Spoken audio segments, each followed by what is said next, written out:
Hello friends, vector में हम आज कंटिन्यू करेंगे वेक्टर और स्केलर में डिफरेंस। लास्ट क्लास में आप लोगों से जब मैंने डिस्कस किया था तो हमने डिस्कशन किया था quantities, then physical quantities, non physical quantities और उसके बाद फिजिकल क्वांटिटीज में फर्दर डिविजन्स कैसे होते हैं, कितने पैटर्न्स में, कितने मैनर्स में होते हैं। और उसमें हमने फाइनलाइज किया था कि अगर आप प्रैक्टिकल अप्रोच इंट्रोडक्शन कराने के बेस पर क्वांटिटीज को डिवाइड करोगे फिजिकल क्वांटिटीज को, तो दो सेक्शंस बनते हैं। पहला स्केलर क्वांटिटीज और दूसरा होता है वेक्टर क्वांटिटीज। तो क्या डिफरेंस है वेक्टर क्वांटिटीज में और स्केलर क्वांटिटीज में, ये आज की वीडियो का कंटेंट है और इसको हम समझने की कोशिश करेंगे कि बेसिक डिफरेंसेस क्या है और वेक्टर्स को रिप्रेजेंट कितने वेज में किया जा सकता है और किस तरीके से किया जा सकता है। तो स्टार्ट करते हैं सबसे पहले डिवीजन से, वेक्टर एंड स्केलर। अगर आप वेक्टर क्वांटिटीज की बात करें तो हम सब जानते हैं, इन जनरल आप डेफिनेशन भी पढ़ सकते हो जो आपकी बुक में लिखा रहता है कि वेक्टर क्वांटिटीज वो क्वांटिटीज हैं जिनमें डायरेक्शन के, जिनमें मैग्नीट्यूड के साथ डायरेक्शन बताना जरूरी है। और स्केलर क्वांटिटी वो क्वांटिटीज है जिनका केवल मैग्नीट्यूड होता है, डायरेक्शन नहीं। अगर स्पेसिफिक वे पर देखें जो बुकिश लैंग्वेज है तो उसमें ये सीधा सीधा लिखा रहता है कि स्केलर क्वांटिटीज मतलब अदिश राशियां ऐसी क्वांटिटीज या वो राशियां हैं जिनका सिर्फ और सिर्फ मैग्नीट्यूड अर्थात परिमाण अर्थात आंकिक मान होता है। मतलब ऐसी क्वांटिटीज जिनको हम केवल मैग्नीट्यूड के थ्रू प्रेजेंट करते हैं वो होती है स्केलर। और जब आप वेक्टर के पास आते हैं तो उसमें यह बोला जाता है कि वेक्टर क्वांटिटीज वो क्वांटिटीज है जिनका मैग्नीट्यूड के साथ डायरेक्शन भी होता है। यहां पर एक कंफ्यूजन क्रिएट होती है और ऐसा लगता है कि कहीं ना कहीं स्केलर के साथ कुछ गलत हुआ है। कंफ्यूजन क्या है? वेक्टर वो जिसका मैग्नीट्यूड और डायरेक्शन दोनों होते हैं, स्केलर वो जिसका सिर्फ मैग्नीट्यूड होता है। तो यहां पे हमको ये दया आती है कि स्केलर बेचारे का सिर्फ मैग्नीट्यूड क्यों, इसमें डायरेक्शन क्यों नहीं। तो एक्चुअल में होता है और जरूरत होती है में फर्क है। अगर मैं आपको थोड़ा स्पेसिफाई करूं, मेरे पास मार्कर नहीं है, ध्यान से सुनिए, मेरे पास मार्कर नहीं है और मुझे मार्कर की जरूरत नहीं है। इन दोनों पॉइंट्स में बहुत बड़ा डिफरेंस है। जब मैं किसी से बोलूंगा कि सॉरी यार मेरे पास मार्कर नहीं है, तो उसे लगेगा अरे बेचारा गरीब है, इसके पास मार्कर नहीं है, मैं इसको दे देता हूं। पर जब मैं बोलूंगा नहीं मैं मार्कर रखता नहीं क्योंकि मुझे जरूरत नहीं है, तो वो देना चाहेगा तो भी नहीं दे सकता। ये डिफरेंस है स्केलर के एटीट्यूड में। एक्चुअल में स्केलर वो क्वांटिटीज हैं जो अपने आप में कंप्लीट है, जिनकी वैल्यू ही इनफ है उनको बताने के लिए और किसी की जरूरत नहीं है उनको। जैसे अगर कोई मुझसे पूछे टाइम कितना हो रहा है, मैं बोलूंगा 12 बजे। अब अगर मैं बोलूंगा टाइम 12 बजे, तो इसके आगे क्या आपके पास कोई और क्वेश्चन है मेरे से पूछने? कहां 12 बजे हैं? नॉर्थ में बजे कि साउथ में बजे, सामने की पीछे ना। जब भी मैं आपसे आंसर करूंगा कि अभी 12 बजे हैं, आपके लिए मेरा वो आंसर इनफ है, आपके पास कोई दूसरा क्वेश्चन ही नहीं है। पर जब आप मुझसे पूछेंगे सर आपका फ्रेंड सुरेश कहां है, और मैं आपको बोलूंगा वो मुझसे 3 किलोमीटर दूर है, तब आप जरूर पूछोगे 3 किलोमीटर दूर किधर? इधर, उधर, पीछे, कहां? तो जब भी हम किसी पर्टिकुलर पॉइंट की पोजीशन के बारे में डिस्कस करते हैं, केवल डिस्टेंस बता के काम नहीं होता, हमें डायरेक्शन बताना भी जरूरी है। फॉर एग्जांपल, आपकी सिटी के किसी स्क्वायर में, किसी चौक में आप खड़े और कोई आके आपसे किसी फेमस प्लेस का रास्ता पूछता है, तो आप ये नहीं बताते उसे कि 3 किलोमीटर चले जा, 5 किलोमीटर चले जा। अरे 3 किलोमीटर और 5 किलोमीटर जाने के लिए तो मल्टीपल पाथ है, वहां पर किस पाथ में जाना ये मैंडेटरी। इसका मतलब जब हम किसी पर्टिकुलर पॉइंट या किसी ऑब्जेक्ट की पोजीशन के बारे में डिस्कस करते हैं तो केवल डिस्टेंस बता के, मींस मैग्नीट्यूड बता के, न्यूमेरिक वैल्यू या अंकिक मान बता के काम नहीं होता, हमें साथ ही साथ डायरेक्शन भी बतानी पड़ती है, ये हाथ करते हुए। या तो हम उसे बोल के बताते हैं किस तरफ जाना है, या तो हाथ से डायरेक्शन देके बताते हैं किस तरफ जाना है। इसका मतलब फिजिक्स में क्वांटिटीज का डिवीजन नेसेसिटी के अकॉर्डिंग है। किसी को डायरेक्शन बताए जाने की जरूरत है और किसी को डायरेक्शन की बिल्कुल जरूरत नहीं है। आपसे कोई आपका बॉडी मास पूछे, आपसे कोई टाइम पूछे, आपसे कोई हाइट पूछे, आप उसको डायरेक्शन नहीं बताओगे। पर आपसे जब कोई किसी की पोजीशन पूछे, आपको जब कोई किसी पर्टिकुलर ऑब्जेक्ट पे फोर्स लगाने के लिए कहे, या आपको जब कोई कहीं जाने के लिए कहे, तो वो प्रॉपर आपको डायरेक्शन बताएगा कि भाई यहां जाना, इस डायरेक्शन में फोर्स लगाना, उसकी पोजीशन उस तरफ है। तो कुछ क्वांटिटीज ऐसी हैं जिनको एक्सप्लेन करते समय, जिनको इंट्रोड्यूस करते समय डायरेक्शन का बताया जाना जरूरी हो जाता है। बिना डायरेक्शन बताए सामने वाला कंफ्यूज हो सकता है। उन क्वांटिटीज को कहा जाता है वेक्टर। और क्वांटिटीज ऐसी जिनके लिए डायरेक्शन बताए जाने की जरूरत ही नहीं है, वो अपने आप में कंप्लीट है उनके मैग्नीट्यूड से, उन्हें कहा जाता है स्केलर। तो वेक्टर क्वांटिटीज वो क्वांटिटीज हैं जिनमें मैग्नीट्यूड के साथ डायरेक्शन बताया जाना मैंडेटरी है, नितांत आवश्यक। और अगर किसी का मैग्नीट्यूड ही इनफ है उसको एक्सप्लेन करने के लिए तो वो है स्केलर। तो ये डिफरेंस है वेक्टर और स्केलर में। अब बात आती है कि जब भी हम किसी वेक्टर क्वांटिटी के बारे में किसी से डिस्कस करेंगे या उसको रिप्रेजेंट करेंगे तो कैसे करेंगे। वेक्टर क्वांटिटीज को हमेशा जनरली क्वांटिटीज के नेम के फर्स्ट लेटर के ऊपर एरो के साइन लगा के रिप्रेजेंट किया जाता है और स्केलर को जस्ट फर्स्ट अल्फाबेट लेटर के थ्रू ही रिप्रेजेंट किया जाता है। वेक्टर क्वांटिटी में मैग्नीट्यूड और डायरेक्शन दोनों को लिखना जरूरी है, स्केलर में सिर्फ मैग्नीट्यूड लिखा जाता है। तो यहां तक तो हमको क्लियर है कि मैग्नीट्यूड मतलब कोई न्यूमेरिक वैल्यू, अंकिक मान या परिमाण कहा जाता है जिसे, तो ये तो दोनों में है। वेक्टर में एक्स्ट्रा क्या है? वेक्टर में एक्स्ट्रा है डायरेक्शन। इसका मतलब वेक्टर क्वांटिटीज वो क्वांटिटीज हैं जिनमें डायरेक्शन को बताया जाना जरूरी है। अब हमारे सामने क्वेश्चन ये, बिकॉज हम साइंस स्ट्रीम के स्टूडेंट हैं, वेक्टर्स को हम सबसे पहले क्लास 11th में स्टडी करते हैं फिजिक्स में, और मैथ्स स्ट्रीम वाले उसको क्लास 12th में डिटेल में स्टडी करते हैं।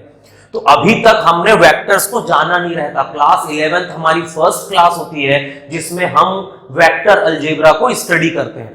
तो नया क्वेश्चन ये है कि सर वेक्टर्स जिनमें मैग्नीट्यूड और डायरेक्शन दोनों होता है, इसके डायरेक्शन को हम कैसे रिप्रेजेंट करें, किस तरीके से करें। तो सुनिए, डायरेक्शन रिप्रेजेंट करने के 3 पॉपुलर वेज हैं।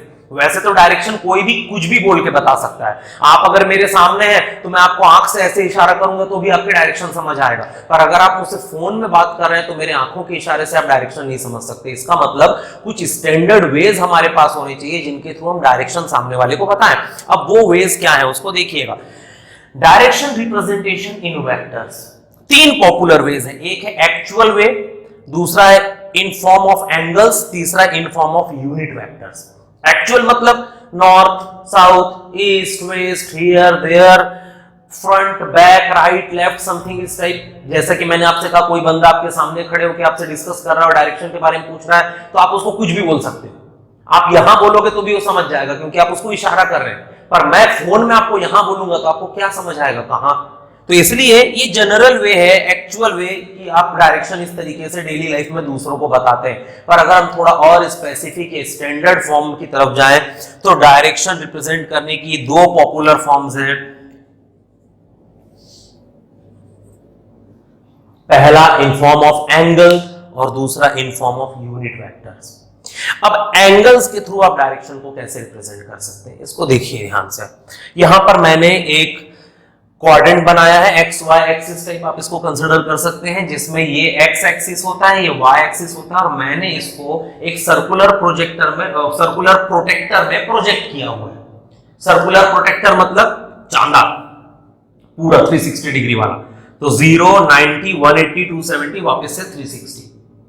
और इसमें जो ओरिजिन है उसको मैंने लिया रेफरेंस पॉइंट। हमेशा याद रखिए, वेक्टर क्वांटिटी को जब भी आप किसी को एक्सप्लेन करें, एक रेफरेंस पॉइंट का होना जरूरी है। रेफरेंस मतलब वो पॉइंट जो आपको डायरेक्शन बताता है। जैसे रास्ता चलते जब कोई आपसे डायरेक्शन पूछता है कहीं जाने का, तो उसके लिए रेफरेंस आप जिस तरफ हाथ दिखाओगे वो बेचारा उसी तरफ जाएगा। तो रेफरेंस मतलब जो सबसे पहले किसी का डायरेक्शन बताए। तो हम यहां पर रेफरेंस लेंगे पॉइंट ओ को। तो पॉइंट ओ हमारे लिए एक रेफरेंस पॉइंट है, और पॉइंट ओ अगर हमारे लिए रेफरेंस पॉइंट है तो इसके रिस्पेक्ट में 3 बंदे हैं हमारे पास, ए, बी और सी। इनकी लोकेशन हमको चाहिए। तो अगर आप ओ से पूछोगे, ओ वेयर इज ए, तो प्लीज रिमेंबर, जब भी आप किसी से पूछते हैं किसी की लोकेशन, तो उसका हाथ हमेशा खुद से शुरू होकर उस तक जाता है। इसलिए वेक्टर्स में भी एरो हमेशा रेफरेंस टू ऑब्जेक्ट जाएगा। इसे भी ध्यान रखिएगा। प्रैक्टिकल अप्रोच में जब आप आगे न्यूमेरिकल सॉल्व करने जाएंगे या वेक्टर्स में डिटेल अप्रोच पर जाएंगे, तो कई क्वेश्चंस कंपटीशन एग्जाम में ऐसे हैं जिनमें इन छोटी छोटी बातों की जानकारी आपको होनी जरूरी है। तो याद रखिए, वेक्टर का डायरेक्शन हमेशा रेफरेंस टू ऑब्जेक्ट होता है, रेफरेंस टू ऑब्जेक्ट। तो इसलिए मैंने एरो रेफरेंस से ऑब्जेक्ट की तरफ बनाई है। तो ये है vector of position vector of A, position vector of point ए, इसको हम रिप्रेजेंट करेंगे थ्रू ओ ए। तो पोजीशन वेक्टर ऑफ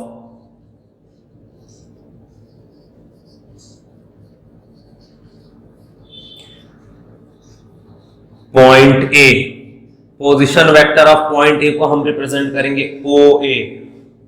मैं आपको मल्टीपल वेज में बताऊंगा कि किसी वेक्टर को कैसे लिखा जाता है। सबसे पहला तरीका दो अल्फाबेटिक कैरेक्टर की हेल्प से। इसमें फर्स्ट अल्फाबेट हमेशा रेफरेंस होगा जहां से वेक्टर ओरिजिनेट होगा, सेकेंड अल्फाबेट हमेशा ऑब्जेक्ट होगा जहां वेक्टर एंड होगा।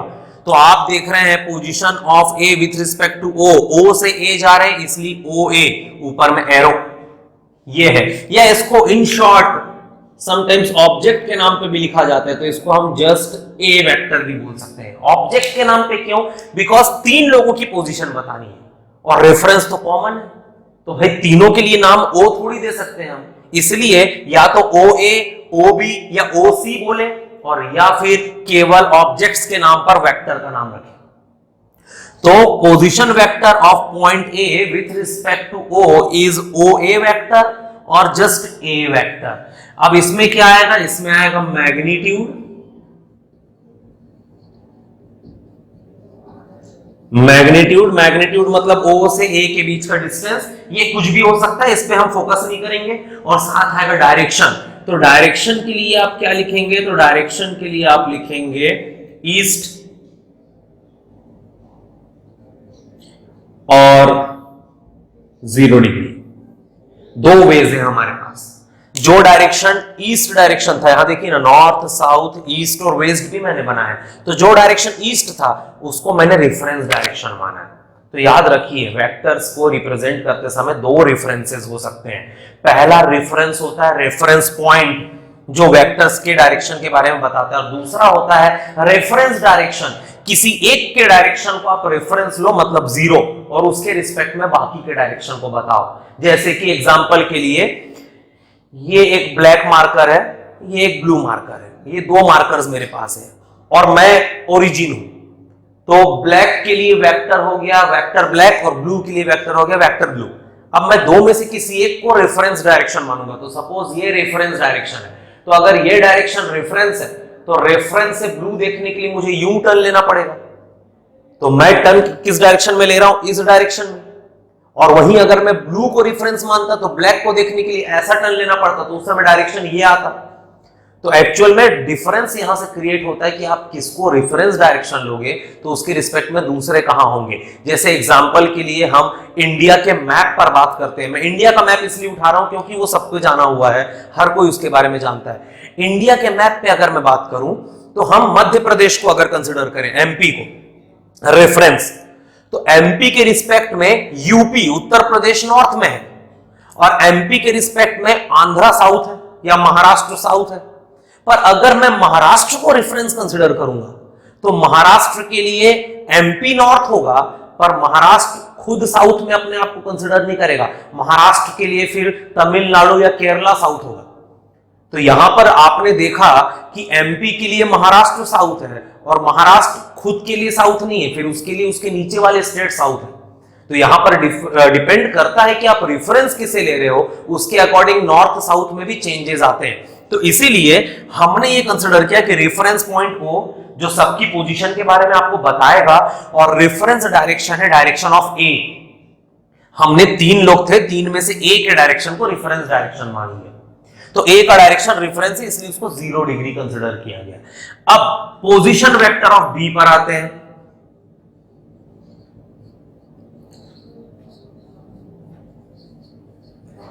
पोजीशन वेक्टर ऑफ बी, तो जब आप पोजीशन वेक्टर ऑफ बी पर आएंगे तो इसको हम लिखेंगे ओ बी या जस्ट बी वेक्टर। इसमें भी आएगा मैग्नीट्यूड, इसके मैग्नीट्यूड को भी मैं मेजर नहीं कर रहा हूं, ये कितना भी मीटर हो सकता है। हाँ, डायरेक्शन क्या आएगा? तो इस केस में डायरेक्शन आप लिखेंगे नॉर्थ ईस्ट, नॉर्थ और ईस्ट के बीच में है ना, तो आप डायरेक्शन लिखेंगे नॉर्थ ईस्ट और सपोज ये एंगल है 30 डिग्री। 0 रेफरेंस था, रेफरेंस से 30 डिग्री ऊपर, तो नॉर्थ ईस्ट और 30 डिग्री यहां पे भी आप ध्यान रखना, मैंने आपको मैथमेटिकल टूल में पढ़ाया है, एंटी क्लॉकवाइज घूमते हैं तो एंगल पॉजिटिव आता है, क्लॉकवाइज जाते तो नेगेटिव। अगर एक पॉइंट भी नीचे होता है यहां तो हम इस एंगल को -30 लिखते हैं। ठीक, तो इस तरीके से आपने इसे लिखा। अब सी की लोकेशन पर आइए, रेफरेंस पोजीशन ऑफ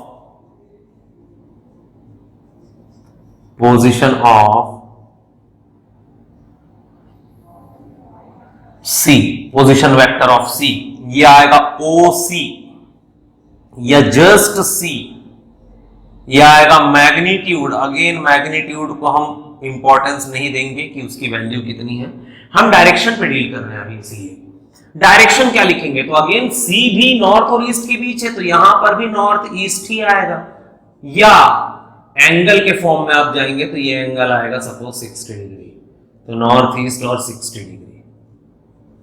अब आपने देखा कि क्यों एंगल्स के फॉर्म में डायरेक्शन बताया जाना जरूरी है, बिकॉज जब आप नॉर्थ साउथ ईस्ट वेस्ट के फॉर्म में डायरेक्शन बताते हो तो केवल आपके पास 4 पॉसिबल ऑप्शन है, नॉर्थ साउथ ईस्ट और वेस्ट, नॉर्थ साउथ ईस्ट और वेस्ट, या इसके 4 और, north east, north west, south west, south east, तो टोटल 8 ऑप्शंस हमारे पास हैं।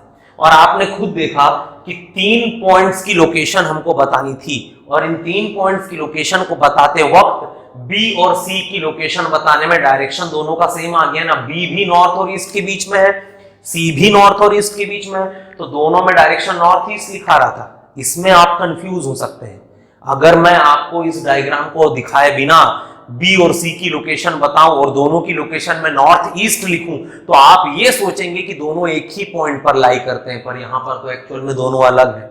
ये दिक्कत आती है अगर हम ट्रेडिशनल अप्रोच में डायरेक्शन बताएं, हम स्पेसिफाई नहीं कर पाएंगे 2 अलग अलग ऑब्जेक्ट को अगर वो एक ही रीजन में लाई करते हैं तो।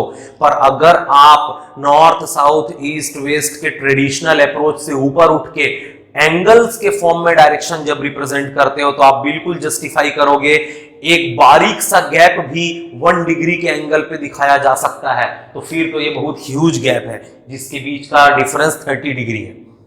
तो इस तरीके से आपने देखा कि जब हम एंगल्स की हेल्प से डायरेक्शन रिप्रेजेंट करते हैं तो आपने देखा OA वेक्टर, OB वेक्टर और OC वेक्टर, तीनों के मैग्नीट्यूड तो अलग थे ही, साथ ही साथ तीनों का डायरेक्शन भी अलग आया। OA का डायरेक्शन 0 आया, OB का डायरेक्शन 30 आया और OC का डायरेक्शन 60 आया। तो एंगल्स के फॉर्म में डायरेक्शन रिप्रेजेंट करना एक बहुत इजीएस्ट और बहुत अच्छा अप्रोच है जिसमें कंफ्यूजन के कोई भी चांसेस नहीं होते। पर याद रखें, हमेशा जब भी आप एंगल्स के फॉर्म में डायरेक्शन रिप्रेजेंट करेंगे तो आपको किसी एक पॉइंट के डायरेक्शन को, जैसे मैंने ए के डायरेक्शन को रेफरेंस मानना पड़ेगा आपको, जैसे मैंने ए के डायरेक्शन को रेफरेंस माना है, तो किसी एक के डायरेक्शन को आप रेफरेंस मानिए और उसके बेस पर फिर बाकी के डायरेक्शन को एंगल्स के थ्रू मेजर करके निकाल सकते हैं। एंटी क्लॉकवाइज पैटर्न पे जाएंगे तो पॉजिटिव आएगा, क्लॉकवाइज पैटर्न पे जाएंगे तो नेगेटिव आएगा। इस तरीके से एंगल्स के फॉर्म में आप वेक्टर्स का डायरेक्शन रिप्रेजेंट करते हैं। तीसरा फॉर्म है यूनिट वेक्टर का फॉर्म। अभी यूनिट वेक्टर का फॉर्म क्या है, अगेन एग्जांपल पे वापस आते हैं इंडिया के मैप के। सपोज मैं छत्तीसगढ़ में हूं और कोई मुझसे पूछेगा कि मध्य प्रदेश कहां है, तो मैं अंदाजा लगाऊंगा कि मैं छत्तीसगढ़ स्टेट में हूं, खड़ा हूं, मेरा फेस अगर नॉर्थ की तरफ है सपोज, तो जो मध्य प्रदेश MP स्टेट है वो इधर होना चाहिए। हम सब जानते हैं छत्तीसगढ़ के लेफ्ट हैंड साइड MP है, तो MP इधर होना चाहिए। ये तो जब मुझसे किसी ने पूछा कि MP कहां है, मैंने कहा उधर है, मेरे हाथ खत्म करते ही MP नहीं है। मतलब CG टू MP की जर्नी अगर आपको ट्रेवल करनी है तो किलोमीटर्स में है ये पाथ, पर मैंने उसको एक छोटे से हाथ में खत्म कर दिया। और ये बात केवल CG MP की नहीं, जब भी कोई पर्टिकुलर डायरेक्शन आपसे पूछा जाता है तो आप उसको अपने हाथ से ही रिप्रेजेंट करते हैं, इधर जाओ, उधर जाओ, पीछे जाओ, आगे जाओ। तो हम हर एक ऑब्जेक्ट, हर एक पॉइंट के डायरेक्शन को अपने हाथ की नोक से रिप्रेजेंट करते हैं। कुछ ऐसा ही रोल होता है यूनिट वेक्टर्स का। यूनिट वेक्टर्स असल में एक ऐसे वेक्टर्स होते हैं जिनका मैग्नीट्यूड 1 होता है। तो सर इसमें खास क्या है? खास ये है कि अगर किसी वेक्टर का मैग्नीट्यूड 1 है तो उसको किसी क्वांटिटी के साथ मल्टीप्लाई करने पर उस क्वांटिटी की एक्चुअल वैल्यू में कोई चेंज नहीं आएगा। सपोज मेरी वैल्यू है 13 और मेरे में आपने यूनिट वेक्टर मल्टीप्लाई किया जिसका मैग्नीट्यूड है 1, तो 1 इंटू 13 ही रहेगा। तो ये खासियत होती है यूनिट वेक्टर की कि यूनिट वेक्टर्स को किसी क्वांटिटी से मल्टीप्लाई करें तो क्वांटिटी का एक्चुअल मैग्नीट्यूड चेंज नहीं होता। तो क्या मतलब है सर मल्टीप्लाई करने का, है ना, यूनिट वेक्टर का मैग्नीट्यूड 1 होता है और उसके साथ डायरेक्शन होता है, क्योंकि वो वेक्टर है मतलब उसका डायरेक्शन होगा। और अगर उसका डायरेक्शन है तो आप उसको किसी से मल्टीप्लाई करोगे तो वो अगले के मैग्नीट्यूड को चेंज किए बिना अपना डायरेक्शन उसे देगा। तो यूनिट वेक्टर का रोल एक्चुअल में किसी क्वांटिटी को डायरेक्शन असाइन करने के काम आता है।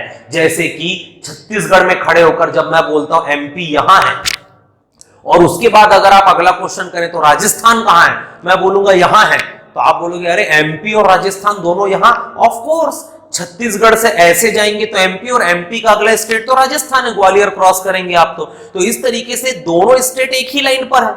तो इसका मतलब मध्य प्रदेश का जो डायरेक्शन है छत्तीसगढ़ के रिस्पेक्ट में सेम डायरेक्शन राजस्थान का भी है। तो बार बार अलग अलग नाम से डायरेक्शन लिखना जरूरी है क्या?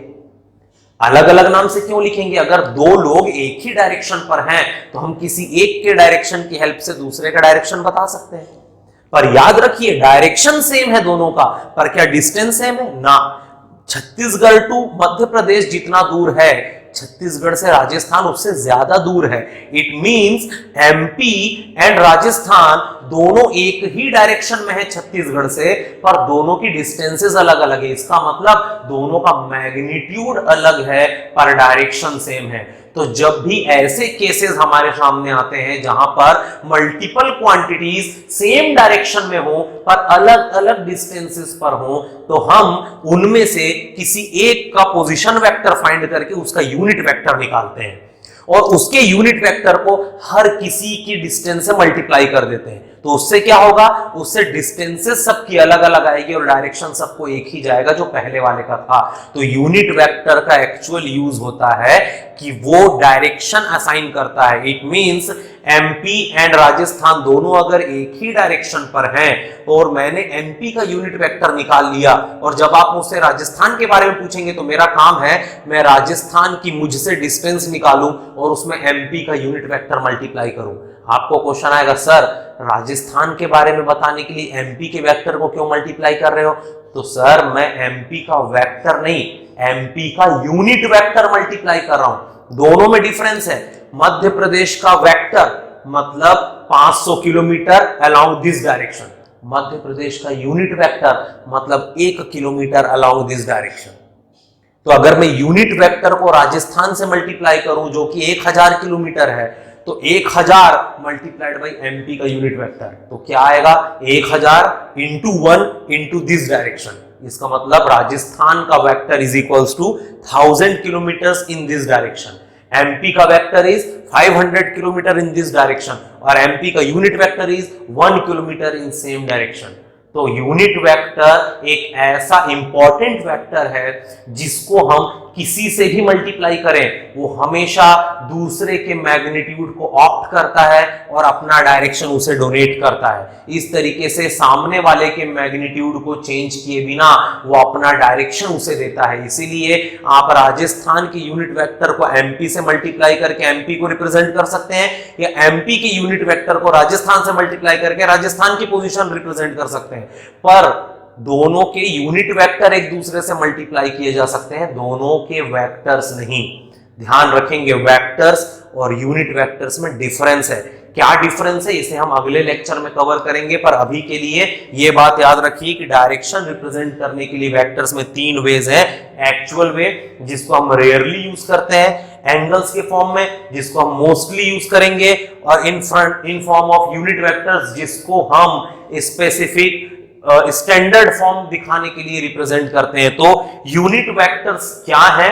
इनकी डिटेल स्टडी और डायरेक्शन रिप्रेजेंट करने में इनका क्या रोल है। जैसे यहां पर मैंने एंगल्स के थ्रू डायरेक्शन रिप्रेजेंट करके आपको डिटेल में बताया, वैसे यूनिट वेक्टर्स के थ्रू भी डायरेक्शन रिप्रेजेंट करके आपको बताऊंगा कि यूनिट वेक्टर्स क्या हैं। तो यूनिट वेक्टर को हमेशा अल्फाबेटिक लेटर के ऊपर कैप के थ्रू रिप्रेजेंट किया जाता है और इसका मैग्नीट्यूड हमेशा 1 होता है। वो यूनिट वेक्टर v हो, a हो, b हो, c हो, n हो, u हो, यूनिट वेक्टर कोई भी हो उसका मैग्नीट्यूड हमेशा 1 रहेगा। यस, डायरेक्शंस अलग अलग हो सकते हैं। तो यूनिट वेक्टर मतलब एक ऐसा वेक्टर जिसका मैग्नीट्यूड 1 और वो अलग अलग डायरेक्शन होल्ड करता है, उसके कारण उसके नाम भी अलग अलग हो सकते हैं। जरूरी नहीं कि यूनिट वेक्टर v जो इस तरफ के डायरेक्शन को रिप्रेजेंट कर रहा है और यूनिट वेक्टर a भी वही हो, यूनिट वेक्टर a यहां हो सकता है। तो अगर वेक्टर का नाम बदलेगा तो उसका डायरेक्शन भी बदलेगा, पर मैग्नीट्यूड दोनों ही केस में 1 रहेगा। तो सपोज एक वेक्टर है मेरे पास, वेक्टर v, इसका मैग्नीट्यूड है v और एंगल है थीटा। आप देख सकते हैं ये है v के ऊपर arrow, it means vector v, v without arrow it means magnitude of vector v, और बाजू में जो एंगल है ये है डायरेक्शन ऑफ वेक्टर v। तो इस तरीके से vector v, magnitude of vector v, direction of vector v। अब ये एक वेक्टर v मेरे पास है, आप चाहते हैं कि मैं इस वेक्टर v का यूनिट वेक्टर निकालूं, तो unit vector of vector v ये होता है v cap is equals to actual vector upon उसका मैग्नीट्यूड। तो जब हम गिवन वेक्टर को उसी के मैग्नीट्यूड से डिवाइड करते हैं तो कहलाता है वो unit vector of that vector.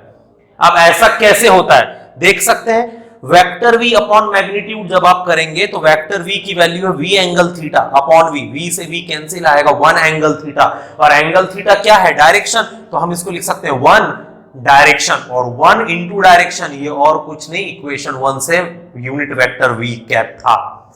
तो जब भी आपको किसी गिवन वेक्टर का यूनिट वेक्टर फाइंड करना है, आप उस गिवन वेक्टर को उसी के मैग्नीट्यूड से डिवाइड करते हैं तो निकलता है यूनिट वेक्टर।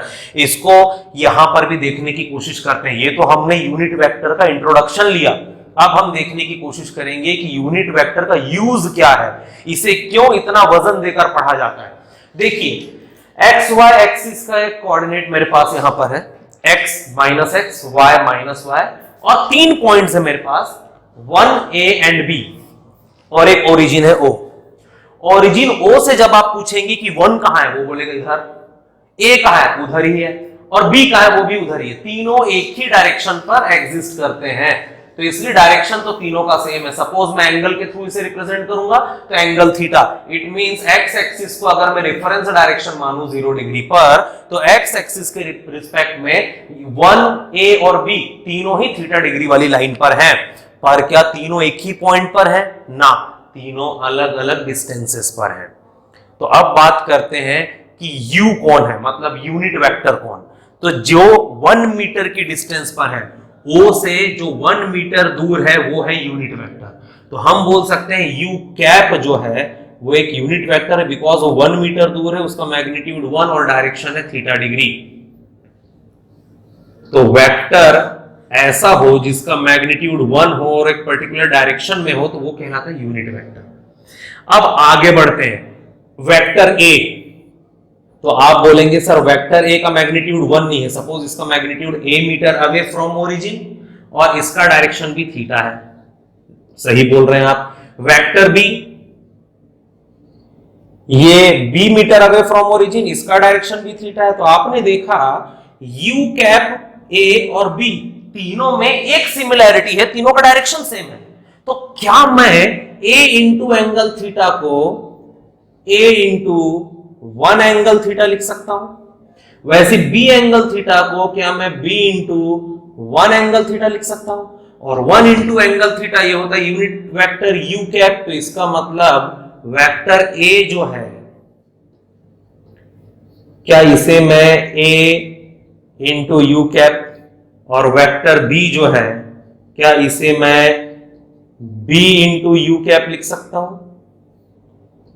इसका मतलब u कैप एक अलग ही वेक्टर था, पर क्योंकि उसका मैग्नीट्यूड 1 था इसलिए वो कहलाया यूनिट वेक्टर, और उसी के डायरेक्शन में a और b भी है। तो a और b को रिप्रेजेंट करते समय मैग्नीट्यूड a के केस में a और b के केस में b होगा, पर डायरेक्शन तो u का ही रहेगा। तो इसलिए यूनिट वेक्टर की हेल्प से जब हम डायरेक्शन किसी को रिप्रेजेंट करते हैं तो उसमें हमारे लिए इजी ये होता है कि किसी एक का यूनिट वेक्टर निकाल लो और अगर उसी के डायरेक्शन में मल्टीपल कैरेक्टर्स हैं तो सबका मैग्नीट्यूड अलग अलग लिखो और सबके पीछे यूनिट वेक्टर सेम लिख दो। तो यहां से हमको क्लियर हो जाएगी पिक्चर की ओके ए एंड बी दोनों अलग कैरेक्टर्स है, दोनों अलग अलग डिस्टेंसेस पर है, पर दोनों का डायरेक्शन सेम है। तो यूनिट वेक्टर को डायरेक्शन रिप्रेजेंट करने के काम में लाया जाता है। इसका और कैसे यूज होगा ये आपको ज्यादा अच्छे से पता चलेगा जब आप रोटेशनल मोशन या इलेक्ट्रोस्टैटिक्स में कूलॉम फोर्सेस वगैरह पढ़ेंगे, वहां पर मैं आपको फिर से इसका एक बेटर एप्लीकेशन बताऊंगा। अभी तक के लिए आपकी जानकारी में 3 बातें कि वेक्टर के डायरेक्शन को रिप्रेजेंट अगर हमें करना है तो इसके लिए हमारे पास 3 वेज हैं। एक है general way, north south east west here there, up down front back, इस तरीके से। दूसरा है इन फॉर्म ऑफ एंगल जो सबसे पॉपुलर है, और तीसरा in form of unit vector जो स्पेसिफिक है, जो सबसे ज्यादा स्टैंडर्ड फॉर्म है किसी भी वेक्टर को रिप्रेजेंट करने का। तो आज के बाद जब भी आप किसी वेक्टर को रिप्रेजेंट करेंगे तो हमेशा उसे लिखेंगे v and unit vector of v। याद रखिए यहां पर तीनों ही v हैं, पर तीनों में डिफरेंस है। v विथ एरो ये होता है v vector, v without arrow ये कहलाता है मैग्नीट्यूड ऑफ v वेक्टर, और v विथ कैप ये कहलाता है डायरेक्शन ऑफ v वेक्टर। तो v with cap is just direction, v without arrow without cap is just magnitude, v with arrow is magnitude as well as direction. तो तीनों हैं तो v ही, पर तीनों अलग अलग चीजें रिप्रेजेंट करते हैं, इस बात को बिल्कुल ध्यान में रखिएगा। तो यूनिट वेक्टर डायरेक्शन रिप्रेजेंट करने के काम आता है। ये ऐसा वेक्टर होता है जिसका मैग्नीट्यूड 1 है, इसीलिए इसको किसी से भी मल्टीप्लाई करने पर ये उस सामने वाली क्वांटिटी के मैग्नीट्यूड को चेंज किए बिना अपना डायरेक्शन उसे डोनेट कर देता है, इसलिए हम इसको डायरेक्शन बताने के काम लाते हैं। डिफरेंट वेक्टर्स को भी सेम यूनिट वेक्टर के थ्रू डायरेक्शन रिप्रेजेंट किया जा सकता है, बिकॉज मैग्नीट्यूड सबका अलग हो, डायरेक्शन सेम हो तो भी सबका यूनिट वेक्टर सेम रहेगा। तो ये था यूनिट वेक्टर और उसके बारे में एक्सप्लेनेशन। आगे बढ़ते हैं स्पेसिफिक यूनिट वेक्टर्स। आपने देखा होगा आई कैप, जे कैप, के कैप। इन्हें स्पेसिफिक यूनिट वेक्टर्स इसलिए बोला जाता है क्योंकि ये कार्टेशियन कोऑर्डिनेट के 3 एक्सिस को रिप्रेजेंट करते हैं। आई कैप मतलब एक्स एक्सिस का डायरेक्शन, जे कैप मतलब वाई एक्सिस का डायरेक्शन, और के कैप मतलब जेड एक्सिस का डायरेक्शन। ये एक्स एक्सिस, ये वाई एक्सिस और ये जेड एक्सिस होता है। तो इस तरीके से ये जो 3 एक्सिस हमारे होते हैं वाई, एक्स और जेड, इन तीनों के डायरेक्शन को एक एक यूनिट वेक्टर रिप्रेजेंट करता है, इसलिए इसे बोलते हैं स्पेसिफिक यूनिट वेक्टर। तो एक्स एक्सिस में आई कैप, माइनस एक्स एक्सिस में माइनस आई कैप, वाई एक्सिस में जे कैप, माइनस वाई एक्सिस में माइनस जे कैप, जेड एक्सिस में के कैप और माइनस जेड एक्सिस में माइनस के कैप। तो इसलिए आई कैप, जे कैप, के कैप तीनों यूनिट वेक्टर्स हैं, क्योंकि इनके ऊपर कैप लगी है इसलिए तीनों का मैग्नीट्यूड सेम होगा, पर डायरेक्शन आई कैप का अलोंग एक्स, जे कैप का अलोंग वाई और के कैप का अलोंग जेड होगा। इसका मतलब मेरे पास एक कैरेक्टर है 5, ये कैरेक्टर कहां है मुझे नहीं पता, पर अगर मैं 5 के पीछे में के कैप लिख दूं तो आप तुरंत जान जाएंगे कि सर ये 5 जेड एक्सिस में है। अगर मैं इस 5 के पीछे माइनस के कैप लिखूं तो आप तुरंत जान जाएंगे कि ये 5 माइनस जेड एक्सिस में है। अगर मैं इस 5 के पीछे आई कैप लिखूं तो आपको तुरंत पता चल जाएगा कि ये 5 अब जेड में नहीं है, अब ये एक्स एक्सिस में आ चुका है। तो इसीलिए आई कैप, जे कैप, के कैप स्पेसिफिक यूनिट वेक्टर है, क्योंकि ये हमेशा एक्स वाई जेड एक्सिस को रिप्रेजेंट करते हैं। इनके अलावा किसी और वेक्टर का यूनिट वेक्टर निकालना है तो उसको उस पर्टिकुलर वेक्टर के नाम के ऊपर कैप लगा के दिखाया जाता है। जैसे मैंने निकाला वेक्टर v का unit vector v cap, u का यूनिट वेक्टर u कैप, वैसे ही n cap, a cap, b cap, c cap सब निकाला जा सकता है, पर आई कैप, जे कैप और के कैप स्पेसिफिकली यूज किए जाते हैं केवल एक्स, वाई और जेड एक्सिस को रिप्रेजेंट करने। तो ये यूनिट वेक्टर डायरेक्शन रिप्रेजेंट करने में उनका क्या रोल है हमने ये देखा। अगला टॉपिक हमारा रहेगा रिप्रेजेंटेशन ऑफ वेक्टर्स। कितने पॉसिबल वेज में आप एक वेक्टर को रिप्रेजेंट कर सकते हैं। 2 फॉर्मेट्स हैं एक्चुअल में इसके, एक है पोलर फॉर्म में और दूसरा है कार्टेशियन फॉर्म में। तो वेक्टर को पोलर और कार्टेशियन में कैसे रिप्रेजेंट करें ये हम देखेंगे और इसके बाद स्टार्ट करेंगे वेक्टर अलजेब्रा। Thank you.